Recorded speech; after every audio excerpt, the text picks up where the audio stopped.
કેવું હોય યા સાંભળાની અંદર જોશું. ચલો જો પહેલો ગ્રહ છે સૂર્ય.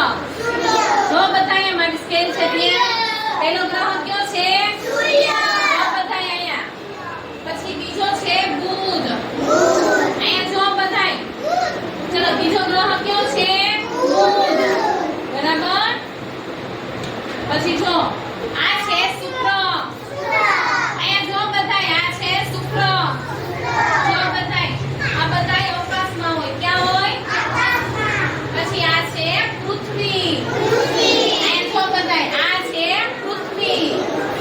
પૃથ્વી એક ગ્રહ છે. શું છે જેમાં આપણે બધાય રહી છીએ. ત્યાં જમીન આકાશ વાયુ બધુંય હોય છે. આપણે જ્યાં રહી છીએ ક્યાં ગ્રહ ઉપર રહી છીએ પૃથ્વી ઉપર.